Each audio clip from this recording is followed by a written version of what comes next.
Hi friends, ನಾನು ಇವತ್ತು ಕಾಲಿಫ್ಲವರ್ದಿಂದ egg bhurji ಮಾಡೋದು ತೋರಿಸ್ತಾ ಇದ್ದೀನಿ. ಇಲ್ಲಿ ಮಸಾಲೆ ಐಟಮ್ ಖಾರ, ಉಪ್ಪು, ಅರಿಶಿನ ಪುಡಿ, ಎಗ್ ಮಸಾಲ ತೊಗೊಂಡಿದ್ದೀನಿ. ಅದಕ್ಕೆ ಈರುಳ್ಳಿ, ಟೊಮೆಟೊ, ಕಾಲಿಫ್ಲವರ್, ಆಮೇಲೆ ಹಸಿಮೆಣಸಿನ್ಕಾಯಿ, ಕೊತ್ತಂಬರಿ ತೊಗೊಂಡಿದ್ದೀನಿ. ಇಲ್ಲಿ ಸ್ವಲ್ಪ ಎಣ್ಣೆ ಹಾಕ್ಕೊಂಡು ಸಣ್ಣದಾಗಿ ಕಟ್ ಮಾಡಿರೋಂಥ ಈರುಳ್ಳಿಯನ್ನು ಹಾಕ್ಕೊಳ್ಬೇಕು. ಅದಕ್ಕೆ ಒಂದು ಟೊಮೆಟೊವನ್ನು ಹಾಕ್ಕೊಳ್ತಾ ಇದ್ದೀನಿ. ಅದಕ್ಕೆ ಒಂದು 4 ಮೆಣಸಿನ್ಕಾಯನ್ನು ಸಣ್ಣದಾಗಿ ಕಟ್ ಮಾಡಿ ಹಾಕ್ಕೊಳ್ಬೇಕು. ಚೆನ್ನಾಗಿ ಗೋಲ್ಡನ್ ಬ್ರೌನ್ ಬರೋ ತನಕ ಹುರಿದುಕೊಳ್ಳಿ.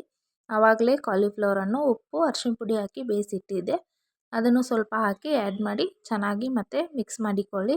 ಹಸಿ ಸ್ಮೆಲ್ ಹೋಗೋ ತನಕ ಹುರಿದುಕೊಳ್ಳಬೇಕು. ಇವಾಗ ಮಸಾಲೆಯನ್ನು ಹಾಕಿ ಮತ್ತೆ ಚೆನ್ನಾಗಿ ಮಿಕ್ಸ್ ಮಾಡಿಕೊಳ್ಳಿ. ಒಂದು 5 ನಿಮಿಷ ಲಿಡ್ ಕ್ಲೋಸ್ ಮಾಡಿಡಿ. ಆವಾಗ ಚೆನ್ನಾಗಿ ಬೇಯುತ್ತೆ ಅದು. ಪ್ಲೀಸ್ ಯಾರೆಲ್ಲ ನನ್ನ ವಿಡಿಯೋ ನೋಡ್ತಾ ಇದ್ದೀರಾ, ಪ್ಲೀಸ್ ಸಬ್ಸ್ಕ್ರೈಬ್ ಆಗಿ.